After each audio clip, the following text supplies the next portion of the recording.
Scenes may not be suitable for very young audiences. Parental guidance is recommended. Ang programang ito ay naglalabas ng sensitibong eksena at impormasyon. Striktong patnubay at gabay ng magulang ang kailangan.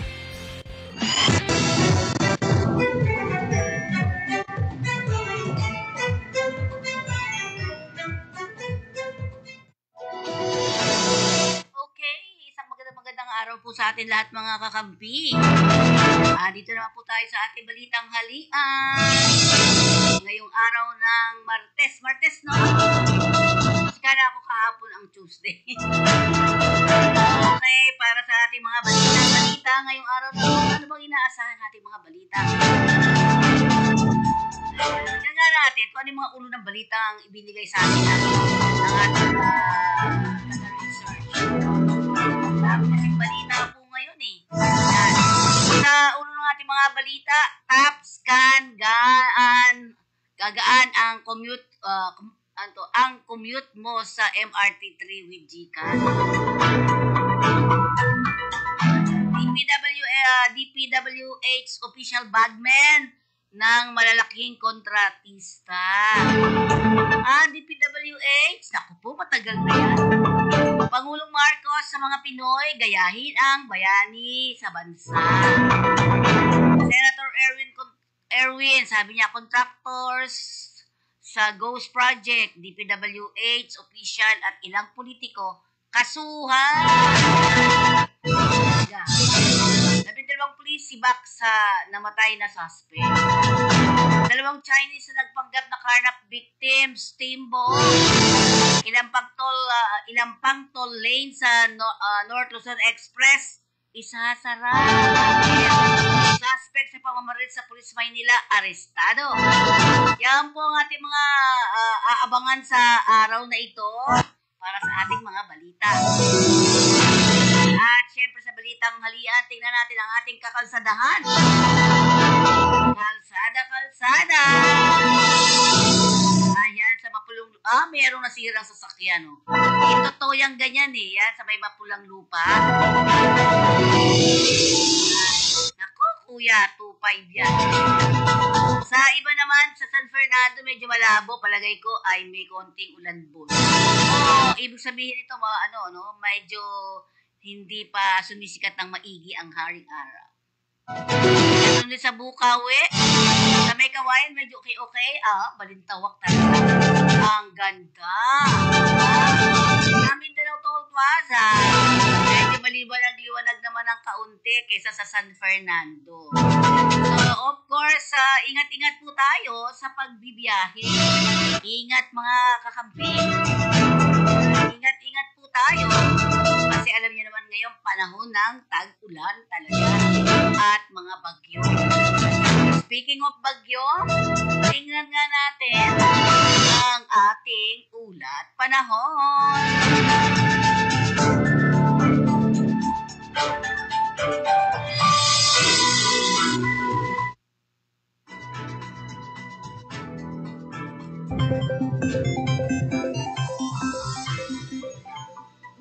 Magandang umaga at live mula dito sa Pag-asa Weather Forecasting Center. Narito na ang lagay na ating panahon ngayong araw nga ng Martes, August 26, 2025.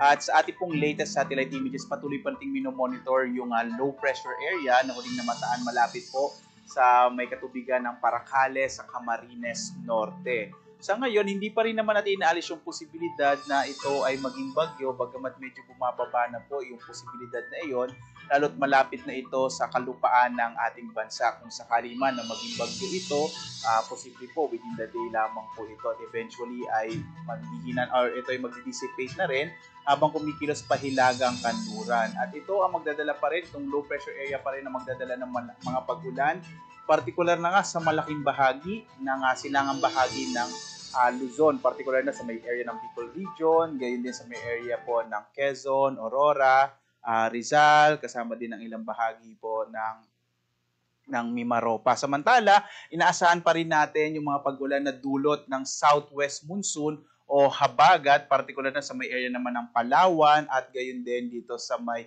nalalabi pang bahagi ng Mimaropa. Ito po yung Occidental at saka Oriental Mindoro. Inaasahan natin malaking bahagi nga ng Luzon, kasama na dyan yung Metro Manila, Central Luzon at Southern Luzon, at maging bahagi ng Kabisayaan at northern part of Mindanao, kasama yung Zamboanga Peninsula at Caraga, ay makararanas pa rin ng maulap na kalangitan na may mga pag-ulan sa araw na ito, habang ang nalalabing bahagi ng Luzon, yung Ilocos Region, at gayon din ang nalalabing bahagi ng Mindanao, ay makakaranas ng mga isolated o pulupulong pag-ulan, pagkidlat, pagkulog. Liban nga dito sa low pressure area na ating minomonitor, wala na tayo iba pang nakikita nga posibleng maging bagyo na nasa labas ng Philippine Area of Responsibility. At as of 5 a.m. nga po, no, naglabas tayo ng weather advisory. Yung weather advisory, ito yung inaasahan natin na potensyal ng mga malalakas sa mga pag-ulan, katamtaman hanggang sa malalakas sa mga pag-ulan, around 50 to 100 millimeters po yan ng mga pag-ulan.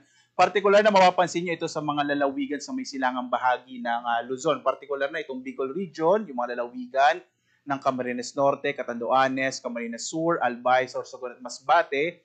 Makakaranas din po ngayong araw ng mga hanggang malalakas sa mga pag-ulan ang bahagi ng Quezon Province, Laguna, Rizal, Bulacan, Aurora at Isabela. Ito po ay dulot ng low pressure area na ating minomonitor.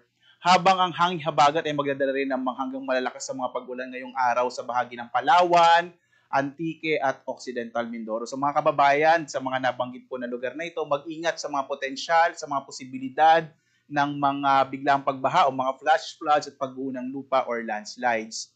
Bukas naman, inaasahan pa rin natin yung epekto ng low pressure area na hindi natin inalis yung posibilidad na maging bagyo, bagamat posible po short-lived lamang, ay magdadala pa rin ito ng mga pag-ulan sa may bahagi ng Camarines Norte, Camarines Sur, maging sa mga lalawigan ng Quezon, Rizal, Bulacan, kasama na rin yung Nueva Ecija at Aurora. Ang hanging habagat bukas ay magdadala rin ng mga pag-ulan sa bahagi ng Palawan, Occidental at Oriental Mindoro, Antique, at Negros Occidental. Kaya mag-ingat din po sa mga posibilidad ng mga pagbaha at mga pagguho ng lupa. Pagdating po ng araw ng Huwebes, inaasahan natin na wala na masyadong magiging epekto yung low pressure area. Maaari na po itong malusaw.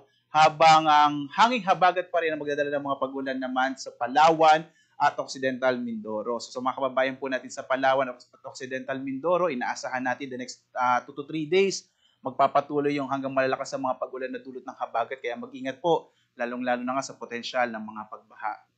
Ngayong araw, inaasahan nga natin malaking bahagi ng Luzon ay makararanas ng mga pag-ulan hanggang mula katamtam hanggang sa kumisay malalakas sa mga pag-ulan dulot ng low pressure area at ang hanging habagat, partikular na sa may bahagi nga ng Cagayan Valley, Cordillera, dito sa may Central Luzon, ang Metro Manila, Calabarzon, Bicol Region at Mimaropa. Mag-ingat nga po sa potensyal ng mga flash floods and landslide. Habang ang nalalabing bahagi ng Luzon, partikular na nga itong Ilocos Region, makararanas naman ng mga pulupulong pag-ulan, pagkilat, pagkulog, or generally din po ay fair weather sa may area ng Ilocos Region. Agwat ang temperatura sa Lawag, 25 to 31 degrees Celsius. Sa bahagi ng Baguio, 16 to 23 degrees Celsius. Sa Metro Manila, 24 to 29 degrees Celsius. Sa Tuguegarao, hanggang 29 degrees Celsius. Sa Tagaytay naman, 22 to 29 degrees Celsius, habang sa Legazpi, 24 to 29 degrees Celsius.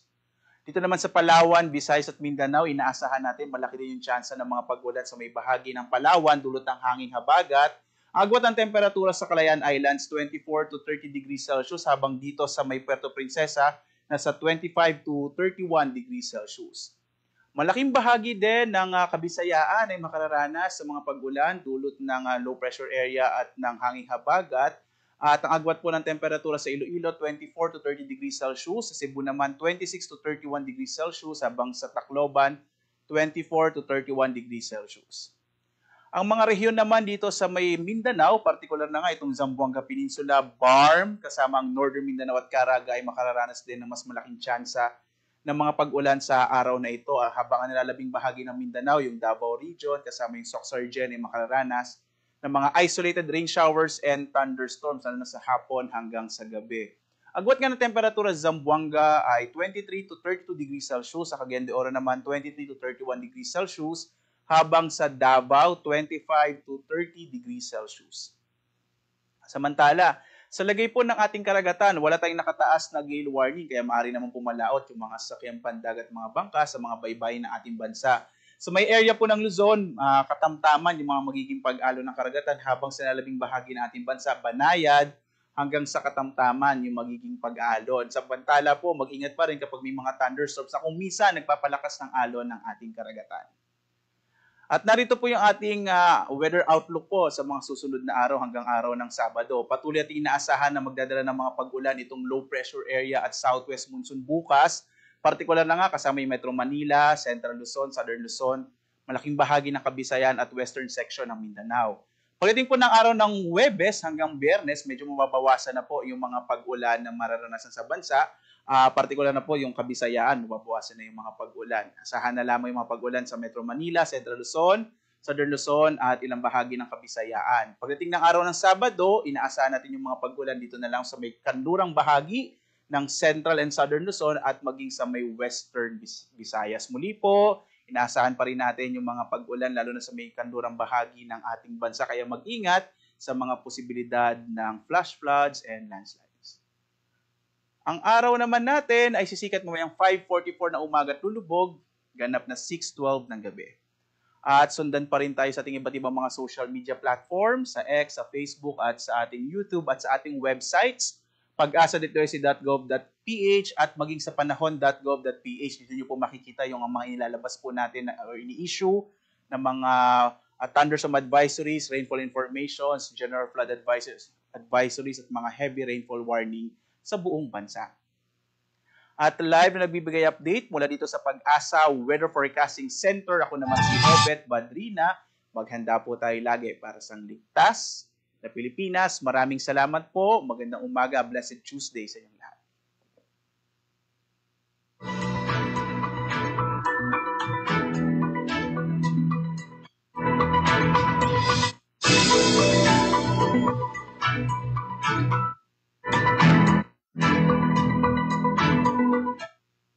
Okay. Pinamuna naman din. As dito tayo, Harvey, sa ating Balitang Tidbits. Balitang Tidbits.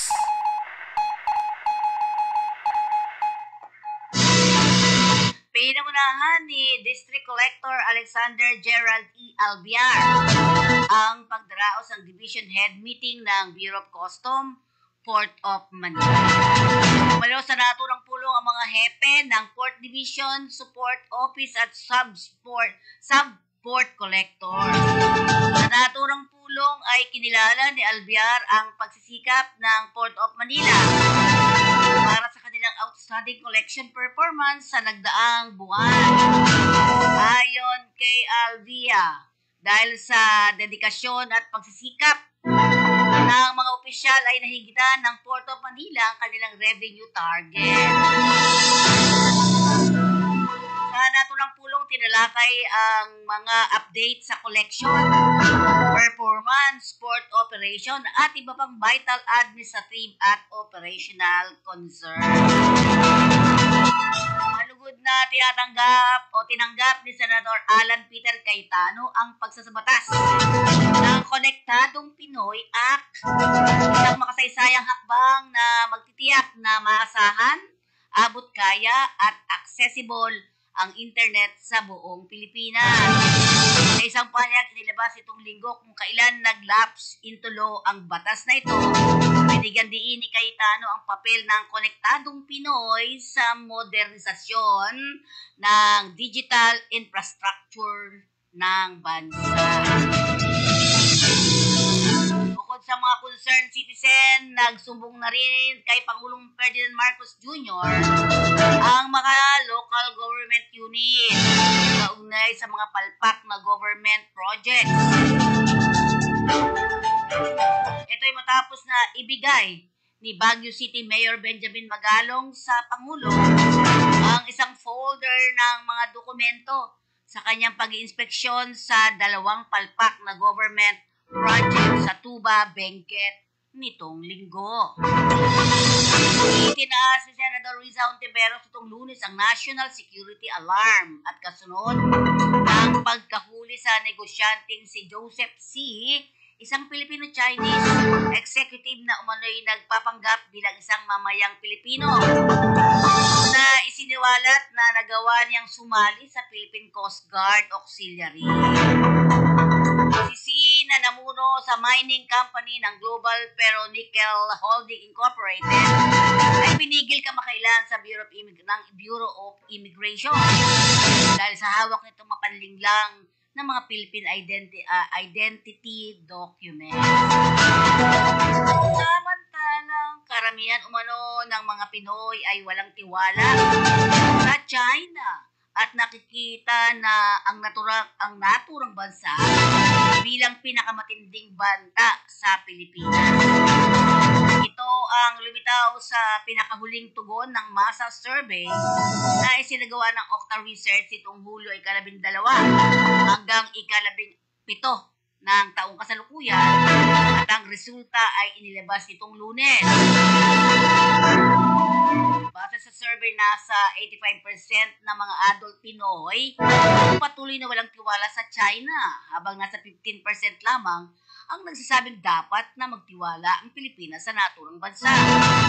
Ilang rehiyon din na nagsasabing 100% ang kawalan nila ng tiwala sa China. Kabilang dito ang Mimaropa, Bicol, Western Visayas at Caraga. Naitala naman ang pinakamababang distrust sa Cagayan Valley na nasa 34%. Nagpahayag naman ng suporta ang Quezon City government sa mga direktiba ni Pangulong Ferdinand Marcos Jr. na dapat munang kumuha ng permit mula sa local government unit at mga national agencies bago maipatupad ang infrastructure project. Ayon sa Quezon City LGU, kapakanan at kaligtasan ng publiko ang kanilang prioridad sa bawat proyektong isa sa katuparan. It is strengthened the intent of the local government code with mandate, meaningful participation of the LGU in the planning and implementation of the project that directly affects their constituents. Ayon ito sa QCLGU. Samantalang ibiniyag ng Las Piñas City Engineering Office kahapon may kabuang 42 proyekto ng Department of Public Works and Highways na nagkakahalaga ng multi-milyong piso ang itinayo ng walang kaukulang permit. Sinabi na Acting City Engineer Michael Aguilar na ang Las Piñas Muntinlupa District Engineering Office na nooy pinamumunuan ni District Engineer Isabelo Valero ay nabigong kumuha ng building permit mula sa LGU nang simulaan ang naturang proyekto ngayong taon. Ayon naman sa inilabas ng DPWH Secretary Manuel Buloan, si Valeros ay inilipat sa DPWH Metro Manila 3rd District Engineering Office sa ilalim ng NCR Region at pinalitan ni Engineer Ruel Umali. Sinuspindi naman ng Department of Interior and Local Government ang pasok sa Metro Manila at 19 na lalawigan ngayong Martes, August 26, dulot ng masamang panahon. Kailangan ito ng lalawigan ng Aurora, Quezon, Rizal, Laguna, Camarines Norte, Camarines Sur, Albay, Sorsogon, Catanduanes, Masbate, Northern Samar, Eastern Samar, Leyte, Southern Leyte, Nueva Ecija, Bulacan, Pampanga, Batangas, at Cavite. Dumating na sa bansa ang 24 na Pinoy na pinauwi matapos iligtas mula sa mga scam hub sa Cambodia. Lumapag ang mga repatriates noong August 23 sa Ninoy Aquino International Airport, Terminal 3. Sakay ng Philippine Airlines mula Phnom Penh. Ang mga biktima ay binuo ng 10 lalaki at 14 na babae ay nailigtas sa tulong ng Philippine Embassy sa Cambodia. Matapos piliting magtrabaho sa mga online scam hub, pinulungan sila ng NAIA Task Force Against Trafficking at Department of Migrant Workers o DMW nang ang mga ito ay dumating sa yan po ating balitang tidbits, Arby. Paalala muna tayo, baka meron tayo mga report galing sa labas. Okay.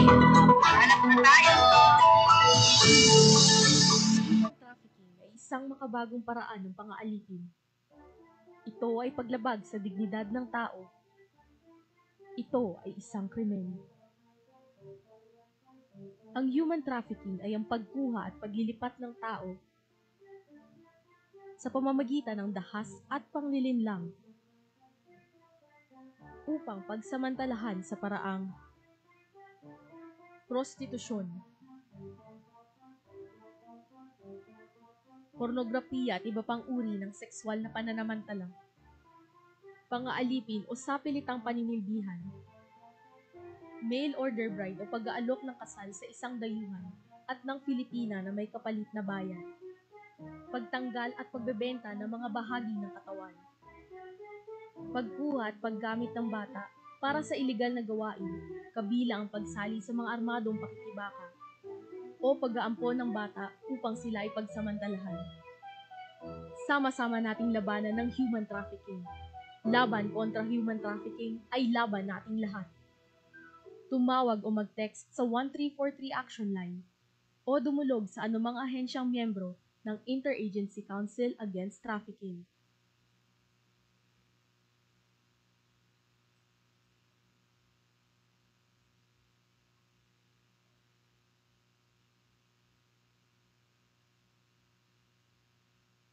Ng konti para makabawi.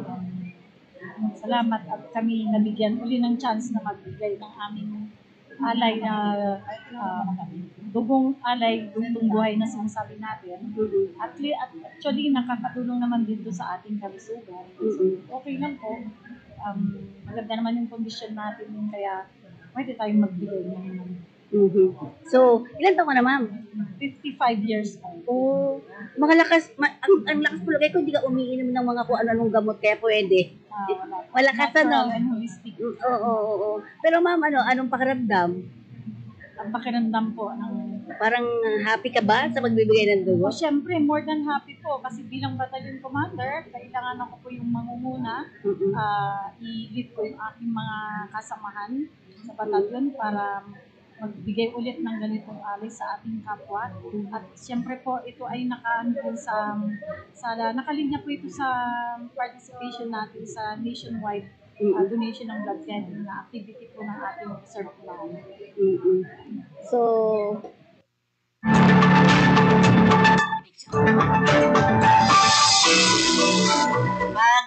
ito na po yung ating mga balita. Pagdating ng rush hour, kanya-kanyang hugot ng barya at hindi magkanda-ugaga sa pila ang mga Pinoy commuter. Ngayon, mas bibilis at gagaan na ang pang-araw-araw na biyahe. Pwede nang gamitin ang GCash sa pambayad sa MRT 3. Natupad na sa Pilipinas ang inaasam ng marami pagdating sa biyahe. Ang cashless commute na pwedeng idaan sa pag-tap o pag-scan. Nakipagtulungan sa Department of Transportation. Pwede nang umiwas sa mahabang pila sa pagbili ng ticket. Pati na rin ang pagpasok sa mismong station. Salamat sa MRT Fast Lane na para lamang sa cashless transaction. Sisiguraduhin lamang na may 28 o 28 pesos minimum balance sa GCash. Lumabas ang maximum fare na sa North Avenue top na biyahe. At pwede nang gamitin ang GCash sa mga MR3. Ibabawas ang 28 piso sa wallet pagkapasok sa MRT at ibabalik kung mayroon man ang sukli sa GCash wallet. Kapag nakalabas ng MRT station, makikita ito sa transaction history ng GCash app. Ngayon, hindi na kailangang maghanap ng barya o saktong pambayad dahil makikita na agad ang laman ng GCash balance. Pwedeng mag-top up kahit kailan at diretso na ang bayad mula sa iyong GCash wallet. Higit sa lahat, pwede ka rin pumili ng paraan sa paggamit ng GCash na pinakabagay sa inyo.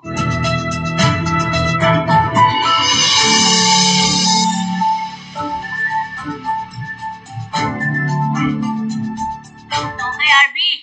Hindi ko na makita. Nawala na siya. Okay. RB. Sige. Alala ka muna, RB. Hanapin natin. Nawala yung mga news. Ayan si Mama. Parang walang problema, di ba ate? Oo nga, palaging masaya at puno ng Gcash ngiti. pumasok.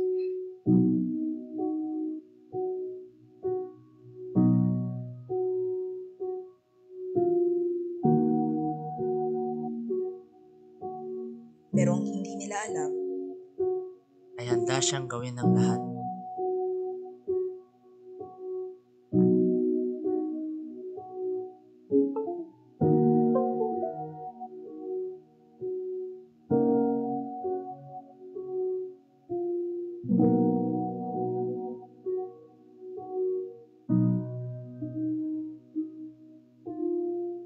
pursigido sa paghahanap ng trabaho.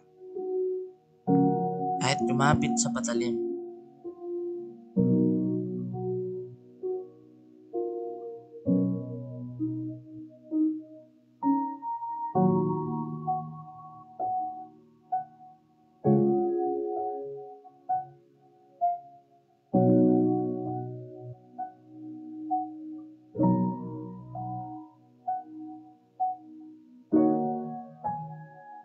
Hanggang sa hindi na siya nakauwi.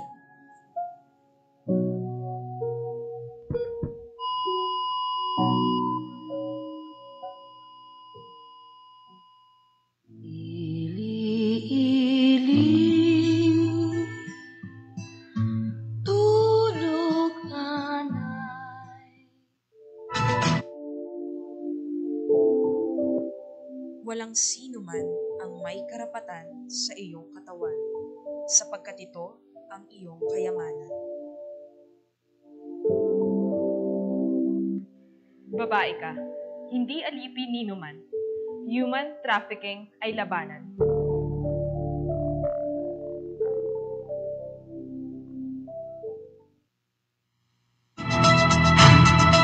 At dagdag pa na kaalaman, para sa mga panahong mahina ang signal o naubusan ng battery, pwede pa rin ang cashless commute gamit ang GCash Visa Card. Dahil nakakabit ito sa inyong GCash wallet.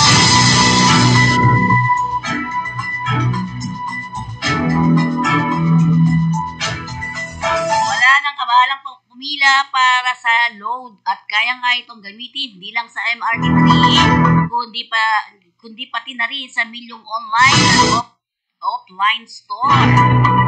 Shopping, pwede rin makapag-withdraw ng cash sa kahit anong ATM gamit ang GCash Visa Card. Mababang transaction fee na 10 piso lang.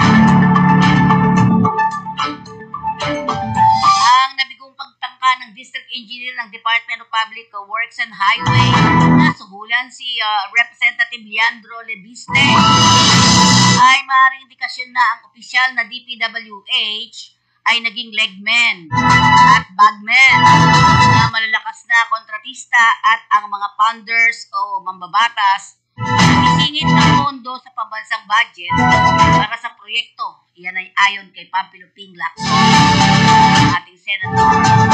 Iginit din ni Lacson na kailangan ang surgical solution sa sistematikong katiwalian na DPWH, higit pa sa simpleng pagpalit o pag-reassign ng mga opisyal.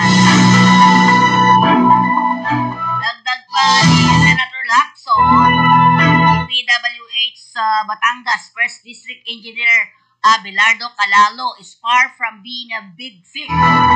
His arrest after a failed bribery try on Representative Lebiste. Enforcers may theory that some DPWH officials at least at hindi district engineer level have already been relegated to being legmen and worse bagmen of some powerful contractors or funders responsible for the insertion in the budget. Yan ang pagkakas ni Lacson. Sa parte ni Lacson, ano dapat magkaroon ng masusing investigasyon ang PNP and Detection Group o kahit ang National Bureau of Investigation at hindi dapat tumigil sa paghahain ng kaso kay Calalo. Binanggit nila Lacson ang impormasyon na nakarating sa kanya kung saan maaaring magkaugnay ang tangkang panunuhol at ang naiulat na 3.6 bilyon na aprobadong budget sa 2025 GAA sa anyo ng kickbacks na umabot ng 10% o 360 million. Ito ay mas mataas sa usual na 5-6% passing through or parking fee para sa mga kongresista may jurisdiction sa projects. Hindi namang iginiit nito na ang pinakamahalagang bagay ay may masisigurong mapaparusahan ang lahat ng sangkot gaano man sila kalakas. Maalala mo tayo, RB? Mula sa ating himpilan.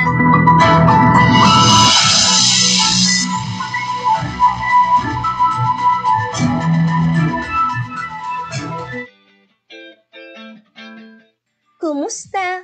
Paalis ka na ba? Kung paalis ka na kabayan, siguraduhin mo ang iyong kontrata. Tandaan mo, kontrata ang importante sa lahat. Ano nga ba ang kontrata? Ang kontrata ay kasunduan ng OFW, ng employer at ng ahensya.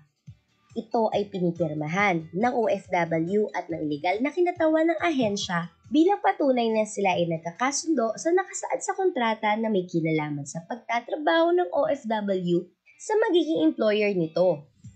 Bakit mahalaga na may kontrata? Ang kontrata ay isang proteksyon ng mga OFW dahil nakasaad dito ang kanilang mga karapatan, patungkulan, kalagayan ng pagtatrabahuhan, termino ng kontrata at benepisyo ng OFW. Ang di pagsunod sa kontrata ng sinumang partido ay isang paglabag sa batas at maaaring batayan ng paghabla ng kaso.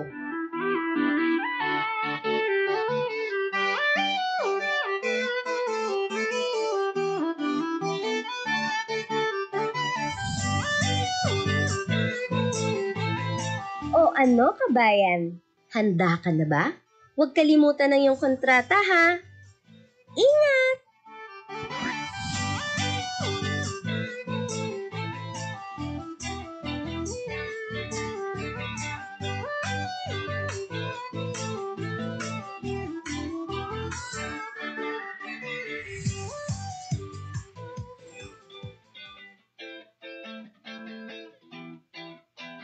Ano nga ba ang RA 10022 o Migrant Workers and Overseas Filipinos Act of 1995? Ito ay batas na nakatuon sa proteksyon at pagsulong ng kapakanan ng ating mga kababayang OFW. Bakit nga ba mahalagang malaman ng bawat manggagawang OFW ang mga ito? Dahil ito ay makakatulong upang malaman ng mga karapatan bilang isang manggagawa tulad na lamang ng mga sumusunod. Pagbabawal sa paniningil sa mga manggagawa ng illegal recruitment fees at iba pang panggastos. Malayang paghahanap ng trabaho at paghahanap ng mapapasukang hanap buhay. Karapatan sa laban panghimasok sa pansariling pananahimik. Karapatan sa pamamahinga at paglilibang. Confidentiality at pangangalaga sa mga personal na datos at impormasyon ng manggagawa.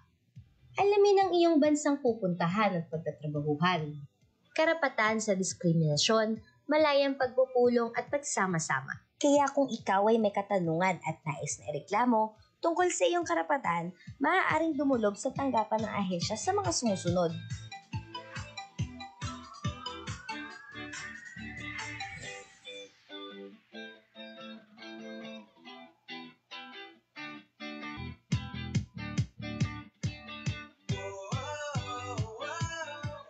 Ngayong alam mo na ang kalagahan ng iyong karapatan bilang isang manggagawa, huwag hayaan na ikaw ay busuin at ipaglaban ang iyong karapatan.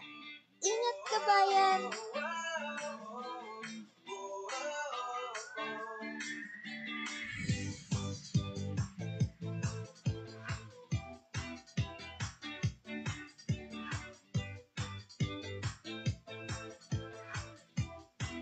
Ano nga ba maghanap ng trabaho? Saan tayo magsisimula?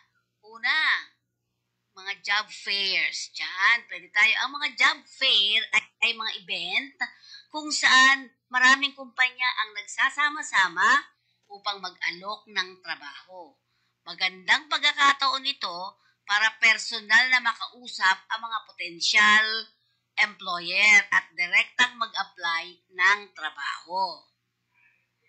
Pangalawa, Public Employment Service Office. Ito ang mga opisina ng gobyerno na tumutulong sa mga naghahanap ng trabaho. Sila ay nag-aalok ng iba't ibang serbisyo tulad ng job matching, career counseling, at pagsasanay para mapadali ang paghahanap ng trabaho. Ikatlo, online job portals. Ito yung JobStreet, Indeed, etc. Ang mga online job portal ay may mga website na kung saan maaaring maghanap at mag-apply ng trabaho online. Dito, maraming job listing mula sa iba't ibang kumpanya at industriya. Pwede rin itong mag-set up ng alerts para malaman agad kung may bagong job opening na akma sa inyong profile. Ika-4, social media Facebook link. Ang social media platform tulad ng Facebook at Link ay nagiging popular rin sa paghanda o paghahanap ng trabaho. Sa Link, maaari kang makipag-network sa mga professional at maghanap ng mga job posting sa Facebook. May mga grupo o pages na nagpo-post ng job vacancies. Ang mga nabanggit na paraan ay makakatulong po sa inyo na mas madali at mas mabilis na makahanap ng trabaho. Importante lang na subukan ng iba't ibang paraan upang makita kung alin ang pinaka-epektibo para sa inyo. Sa ngalan ng pag-ibig, handa akong gawin ang lahat.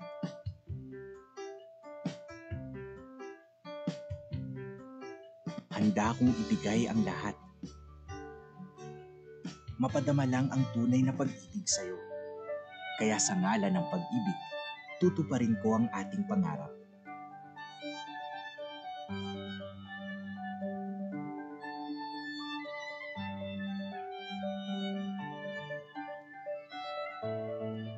Sa susunod na kabanata, isa lang ang ating aasahan. Ang Pag-ibig Housing Loan.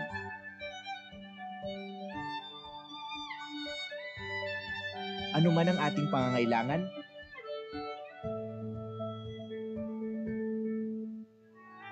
may home loan na bagay sa atin.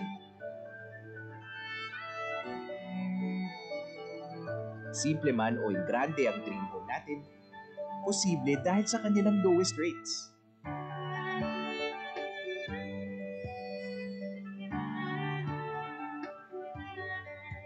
Pangmatagalan ng ating samahan dahil hanggang 30 years ang payment terms. Pasok sa kaya nating bayaran.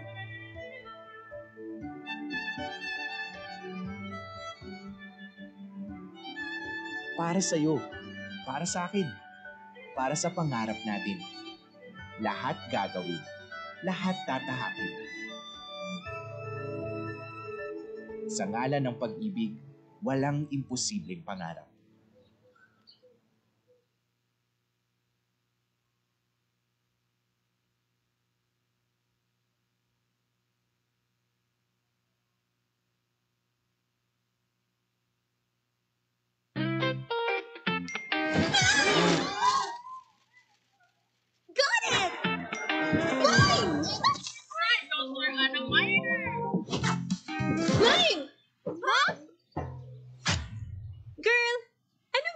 Mo. Alam ko mahilig ka mag-mine, pero pati bahay. Kasi mga best na mine ko na talaga to. Discounted pa.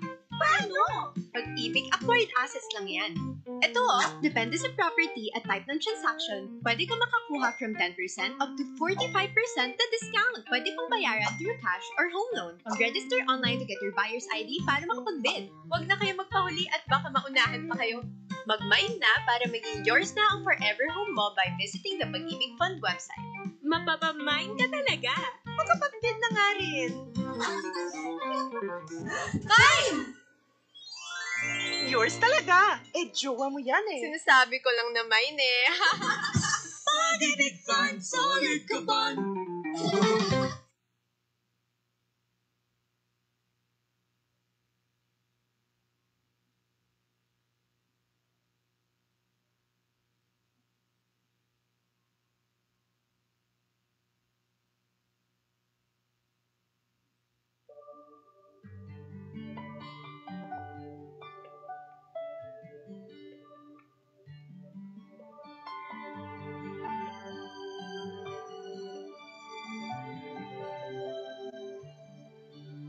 Minsan ika'y nangarap na maabot ang ulap, kung saan ang sikat ng buhay ay kay liwanag.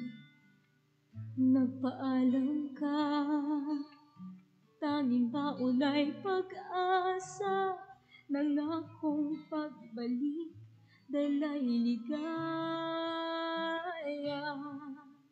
Kahanga-hanga ang sipag mo, ika'y huwarang tunay. Lahat ng pagsisikap ay sa pamilya mo inalay. Magtiwala ka, Diyos ay lagi mong kasama. Hawak ng iyong kamay, tagumpay nila. Kahit nasan ka man, panalo ka. Ipagpunyi mo, Pilipino tayo. Buong mundo sasaludo sa'yo. Pakita mo, tunay na galing mo. Kahit tamis ng pinaghihirapan, tagumpay ay pinagsikapan. OFW ka, winner kang talaga.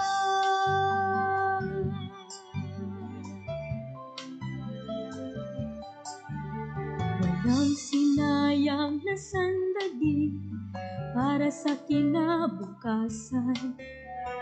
Dalangin na minimithi iyong makakamtan.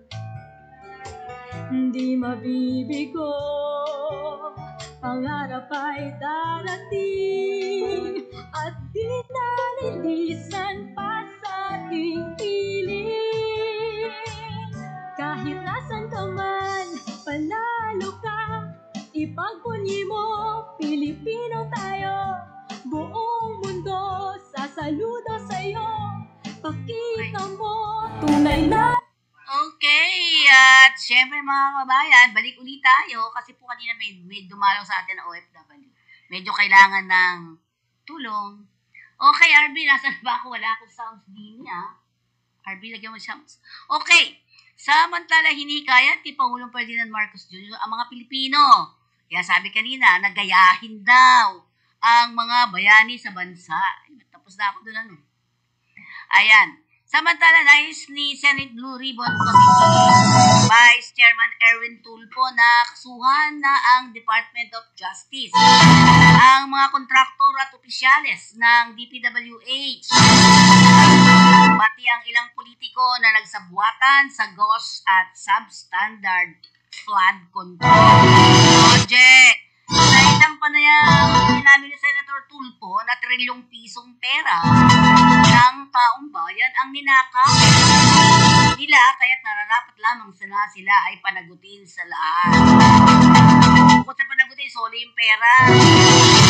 Ayon pa kay Tulfo, ang mga isiniwalat ni Pangulong Marcos at Senator Lacson na mga goals at substandard project ay sapat na ebidensya para makasuhan at makulong ang mga kawatan. Yung shoplifter nga na ilang item lang ay binulsa, wala pang 100 piso ang halaga. Kulong agad? Dapat ganun din ang mga magnanakaw ng trilyong piso ang halaga sa government project. Yan ang doon. Base sa report ng DPWH, 1.2 trilyong pesos. Trilyong piso? Simula noong 2022 hanggang sa kasalukuyang taon, ginugol na pondo para sa flood control. 15 limang kontraktor lang ang naghati-hati sa higit 1 trilyong piso na flood control project na palpak ang pagkakagawa ayon sa Pangulo. 5 ang napapabalitang nagpaparent ng kanilang lisensya ng Legacy Construction, Alpha and Omega Contractors, St. Timothy Construction, at EGB Construction at Road Edge Trading. Tatlo naman ang sabit sa Ghost Flood Control Project na nabanggit ni Senator Ping Lacson sa Bulacan, kabilang ang Wawa O Construction, Sim Construction, at Darcy and Anna Builders and Trading. Ibak naman sa pwesto ang 12 pulis matapos ipagharap ng reklamong reckless imprudence resulting in homicide kaugnay sa pagkamatay ng isang inarestong suspect sa Pasay City. Sinabi ni Pasay City Police Station Chief Police Colonel Joselito De Sesto at ang mga kinasuhan ay kinabibilangan ng 6 na tauhan ng Pasay City Police Substation 5. 5 nagmula sa Southern District Mobile Force Battalion at isa naman mula sa NCR Police Office Mobile Force Battalion. Dalawa sa mga ito ang may kinakaharap na reklamo ng pagmamaltrato. Nagugatang reklamo sa pagdakip ng 7 pulis noong August 5 sa 29 years old na lalaking nagwala sa isang convenience store sa Barangay 75, Zone 10, Pasay. Batay sa record, pumasok ang suspect sa stock room ng convenience store at sa pagresponde umano ng mga pulis ay dinaganan ito at pinasusuntok na nakuhanan ng CCTV. Bit ng Police Substation 5 ang suspect na nagreklamo ng hirap sa paghinga kahit isinugod sa Pasay City General Hospital na kung saan idineklarang patay. Nakasaad naman sa medical legal report na ginawa ng Pampanga Provincial Forensic Unit as pagsakan by manual strangulation, asphyxia. Ang sanhi ng pagkamatay, pinag-aralan pa ng mga pulis ang iba pang kuha ng CCTV hinggil sa pagdakip sa suspect. Ang mga kinasuhang pulis na sangkot sa kabila ang substation o ang kinasuhang pulis na sangkot sa kabila ng Substation 5 Command ay nailipat na sa Personnel Holding at Accounting Section ng Pasay City Police at posibleng maharap din sa kaso administratibo sa kanilang Internal Affairs Service Unit. Samantala, 2 Chinese nationals ang inaresto ng mga tauhan ng Valenzuela City Police matapos mabuking at nang nagsabwatang magpanggap ng mga biktima ng carnapping upang makakuha ng insurance sa nabanggit na lungsod. Himas rehas ngayon ang mga suspect na sina alias Wang, 43 years old ng Barangay Santol, Balagtas, Bulacan, at alias Yang, 52 years old ng Numancia Street, Binondo, Maynila, na kapwang negosyante. Ayon kay Valenzuela Police Chief Police Colonel Joseph Talento, nakatanggap ng report si Police Major Jose Hizon, Chief for Operation, na kinarnap ang Toyota Fortuner ni Wang nitong August 17 sa harap ng Jade Garden Subdivision sa Barangay Marulas, Valenzuela. Balit sa pag-iimbestiga ng pulisya, lumitaw nasangkot sa aksidente sa trapiko ang SUV ni Wang nasa isang auto repair shop sa 2nd Avenue, Caloocan City. Noong Huwebes ng gabi, Agosto 21, nakita naman si Yang nang sakay ng isa ring Toyota Fortuner na gamit ang plaka ng sasakyan ni Wang na naaksidente at inulat na nakarnap. Pero sa isang banda, natuklasan din din na pag-aari rin ni Wang ang SUV na minamaneho ni Yang. At nagsabuatan ng dalawa na iulat na nakar na pang SUV upang maklaim ng insurance. Maklaim sila sa insurance. Ang dalawa ay sasambahan ng kasong perjury, illegal transfer of license plate at insurance fraud ng pulisya sa Valenzuela City Prosecutor's Office. Okay, North Luzon Expressway naman. Tingnan natin ang mga toll lanes sa North. Ang pansamantalang isa sa bunsod ng sinasagawang system enhancement mula August 26, ngayon yun, hanggang August 13. Ito'y sa abiso ng North Luzon Express Corporation itong Lunes. Kabilang sa mga toll lanes na pansamantalang isasara mula alas 8 ng gabi hanggang 26 o 26 hanggang 4 a.m. ng August 27 at ang San Simon southbound exit X03, San Simon southbound entry EO3, San Simon northbound entry EO2 at San Fernando northbound exit XO2 at XO3. Sarado naman ang mga yan ng 8 p.m. ng Agosto 27 hanggang 4 a.m. hanggang Agosto 28. San Fernando northbound, San Fernando southbound, San Fernando southbound entry ng EO3 at EO4. Ito magsisimula ng alas 8 ng gabi hanggang Agosto 28 hanggang 4 a.m. ng August 29. Yan ang mga temporary closure ng San Fernando bound exit, San Fernando northbound exit, Mexico Toll Plaza at Mexico Toll Plaza E2 alas 8 ng hapon hanggang Agosto 30. Ito'y alinsunod sa mga naturang abiso sigurado mula alas 8 ng gabi o 8 p.m. na Agosto 25 hanggang alas 4 ng umaga ng August 26 at 8 p.m. ng Agosto 27 hanggang alas 4 ng August 28. Ang Balagtas Toll Plaza Interchange northbound exit.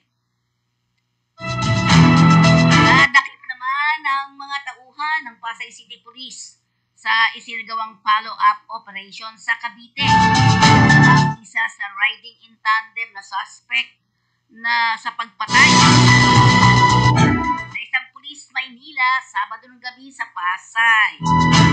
Ayon kay Pasay City Police Chief Police Colonel Joselito de Sesto, ang suspect sa alias Bayona nasa Usunggulang ay naaresto sa Dasmariñas, Cavite. Itong sinasabing nagmamaneho ng NMAX na motorsiklo matapos ang pamamaril kay Police Sergeant Jomar Caligiran ng District Tactical Operations Center ng Manila Police District. Sinabi din ni Sesto na lumabas sa pagsisiyasat na robbery ang motibo. Pamamaslang kay Caligiran bandang alas 8 ng gabi sa Panulukan, Taft Avenue at 1 de Mayo Street, Barangay 19.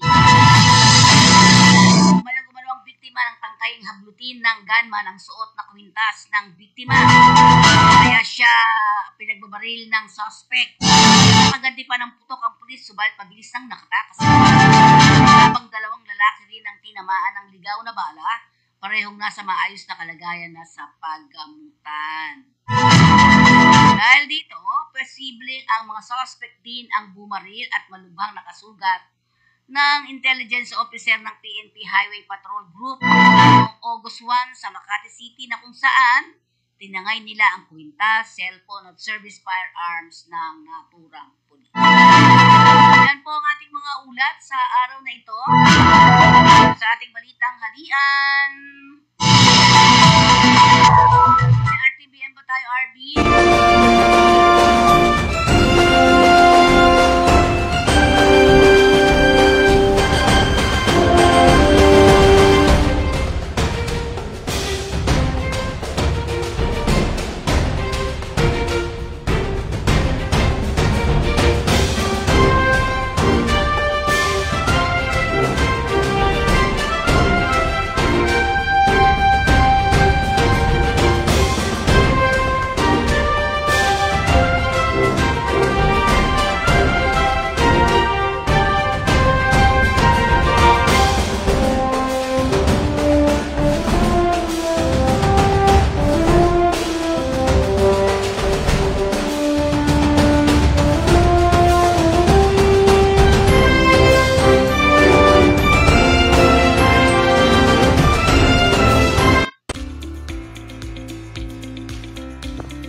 Ladies and gentlemen, the President of the Republic of the Philippines, His Excellency Ferdinand R. Marcos Jr.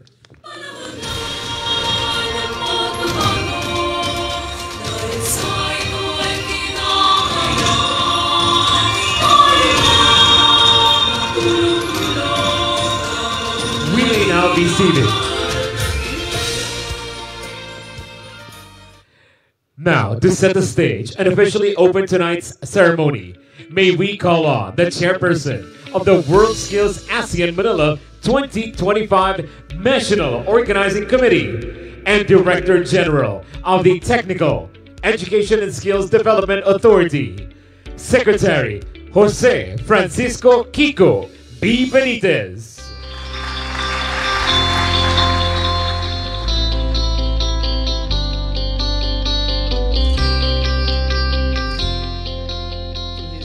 Excellency President Ferdinand Marcos Jr., to the heads of delegation of ASEAN member nations, to my colleagues in Philippine government, to our Southeast Asian brothers and sisters, to all the competitors and experts, and to our kababayan, magandang araw po sa inyong lahat. On behalf of the 116 million Filipinos, welcome to the Philippines. We are glad to have you here on our shores. It has been almost 30 years since the Philippines last hosted World Skills ASEAN. In 1996, we looked to the future with hope. Now in 2025, we open a new chapter stronger, bolder, and even more ready. Allow me to thank our partners, all the 14 agencies of the Philippine government who work tirelessly together, all our private industry partners who joined forces with us to make all this possible. Palakpakan po natin silang lahat. Let's give them a round of applause. Tonight, we gather not just as a collection of nations, but as one ASEAN family. ASEAN alone is home to over 1,200 languages, more than 25,000 islands, and histories and traditions that stretch back tens of thousands of years. From the ancient kingdoms of Funan and Langkasuka to the maritime trade networks of the Sahun culture, our diversity is not just a feature, it is the very essence of the ASEAN spirit. This remarkable diversity is not a challenge to overcome, but a strength that we celebrate. Since our founding in 1967, ASEAN has grown, guided by the belief that together we are stronger, guided by the belief in the power of our people and in the promise that every mind, every hand, and every spirit holds the capacity to create, to build, to transform our nations. From the golden temples rising in Thailand to the hand-drawn batik patterns of Indonesia, from the stones of Angkor Wat in Cambodia to the shimmering silks woven in Laos. In Vietnam, puppets dance on water. In the Philippines, the Tiboli weave dreams into cloth. Malaysia's wayang kulit brings shadows to life, while Myanmar's artisans give wood and lacquer a soul. From the domes of Brunei's Omar Ali Saifuddin Mosque to Singapore's gardens by the bay. This is ASEAN, a region built by skilled hands. It is through our people's skills, honed, nurtured, and unleashed, that we will lift not only ourselves, but our nation and ASEAN itself. Skills, after all, are the instruments of progress, the torch-bearers of the future. As the world of work continues to evolve, driven by the fourth and even the fifth industrial revolutions, we are continuing to see how skills create opportunities and spur economic progress. Under the leadership of President Marcos Jr., we are putting a focus on education. And that means we will see technical vocational education soar to even greater heights. Through TechVoc, we are expanding our industries, going digital, going green, and building a community ready for tomorrow. And we are riding the wave of the skills revolution, preparing our youth not just for the jobs of tomorrow, but for a world being transformed by AI, automation, and rapid technological change. A world full of opportunity, but one that we cannot navigate when we are in isolation. Let us work together. Let us foster a nation where people share knowledge, for it is the shared skills of our people that will carry us forward into a future we only dare to imagine. And here this evening we see the champions who will carry that future. Our young people are our greatest asset, and every competitor here is proof of that strength. World Skills gives our youth the stage to not only showcase their talents, but also build the connections, share the knowledge, and nurture the spirit of unity that will strengthen ASEAN for generations to come. By 2030, the ASEAN region is predicted to be the world's fourth largest economy. So let us not waste this momentum. Let us rise together and let us show the world that what we can do when ASEAN is together as one. ASEAN is strong, ASEAN is ready, and ASEAN is skilled for the future. Good evening and welcome to this evening. Thank you, Secretary Kiko Benitez. We now present to you a cinematic journey of passion, perseverance, and purpose. Let's all watch the World Skills ASEAN Manila 2025 opening ceremony video.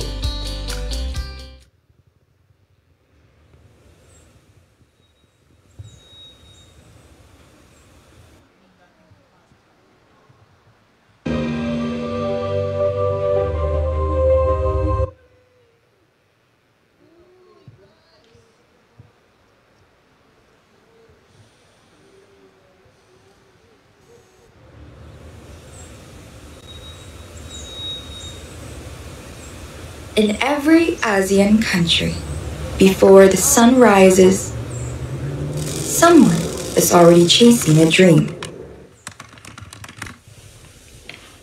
A dream shaped not by luck, but by sleepless nights, by relentless practice. They trained in silence. They stumbled, but stood up again. They turned skill into strength, and strength into purpose. Because they knew this was about more than just skill.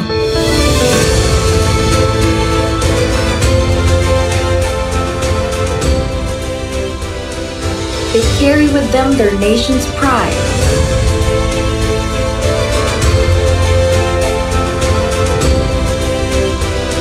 Their family's hopes,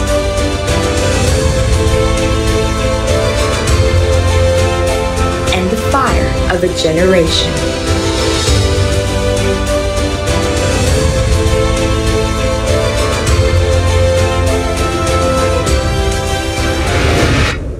And now, the journey finds its moment.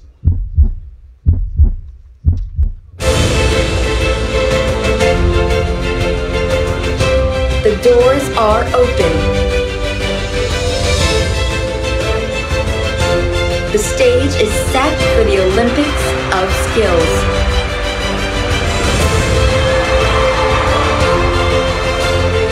World Skills ASEAN Manila 2025. Ladies and gentlemen, we now come to a historic moment of the ceremony. May we request President Ferdinand R. Marcos Jr. to lead the official opening of the World Skills ASEAN Manila 2025. May we also request Secretary Laguesma and Secretary Benitez to join the President on stage.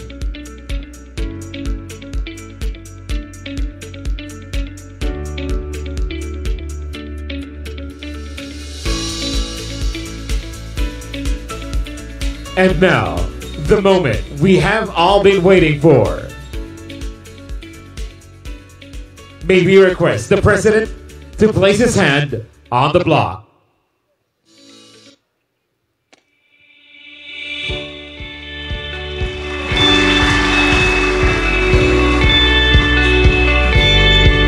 This is ASEAN, where skills build nations. ASEAN, skilled for the future. As the building block ignites the spirit of excellence, innovation, and unity, with pride in our hearts, we declare, let the journey of champions begin. The WorldSkills ASEAN Manila 2025 is now open.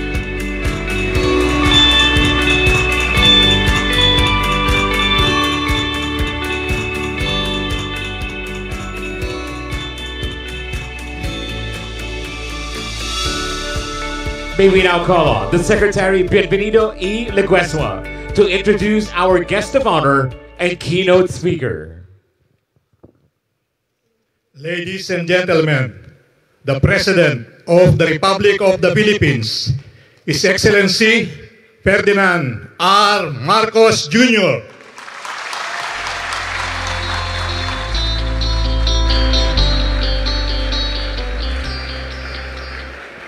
Thank you to our Department of Labor and Employment Secretary, Secretary Benny Leguesma, to the members of the Diplomatic Corps who have joined us here this evening, the WorldSkills ASEAN Chairperson, Jose Francisco Benitez, and the other members of the Cabinet who are here present.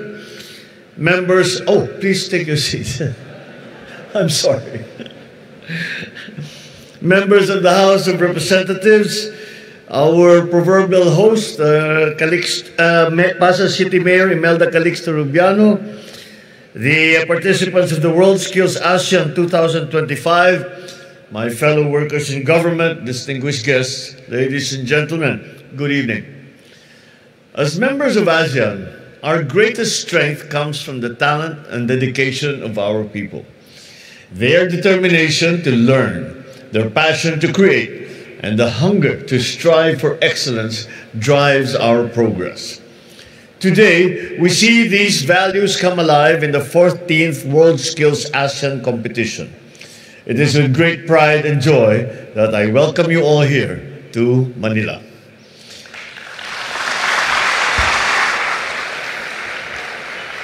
To my fellow Filipinos, let us extend to our visitors the hospitality that we are known for, the same warmth that we shared nearly 3 decades ago when the Philippines first hosted the WorldSkills ASEAN in 1996. Almost 30 years on, this competition has grown, and today we witness significant milestones. With 259 contestants competing in 32 skill areas across 6 major sectors, this is the largest WorldSkills ASEAN competition to date.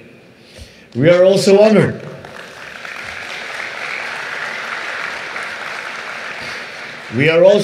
to welcome Timor-Leste as they take part for the very first time in this competition. Their participation reminds us that inclusivity makes ASEAN stronger and brings our nations closer together. Ladies and gentlemen, we often say skills are the new global currency. They are the foundation of innovation and the engine of industry. Skills are more valuable than oil, more enduring than gold, more transformative than any technology. In a heavily interconnected and changing world, true success depends on the skills, the knowledge, and the creativity of our people. And this is why we hold events such as this, to invest in our people, nurture their talents, and give them opportunities to further grow. As a gateway for learning, collaboration, and cultural exchange, the WorldSkills ASEAN serves as a stage where young people push their limits, competing not only for medals, but for the pride of their nations.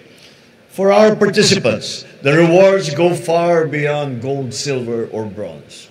Here, you show that you can thrive under pressure, where challenges spark creativity, build confidence. And these are the qualities that will serve you long after this competition will end. Your medals may shine today, but it is your skills that will shape your future, serve your country, and help build a more united ASEAN community. To all our delegates and guests, I invite you to experience the beauty of the Philippines. Go a little bit beyond the competition halls. Have a taste of our food, discover the richness of our culture, and feel the warmth of the Filipino people. Because here, you are home. As we begin the WorldSkills ASEAN Manila 2025, let us move forward with pride, with passion, and with purpose. Welcome to the Philippines. Maraming salamat sa inyo. Thank you very much. Mabuhay po kayo. Thank you, Mr. President, for your uplifting message. And now, may we request the President to kindly grant us a group photo downstage. May we also request our attendees to gather at the center and join us in the group photo. Once again, we also request our attendees to... So, yan po ang kabuuan ng ating programa. Ating balitang halina. Maraming pong salamat. See you tomorrow.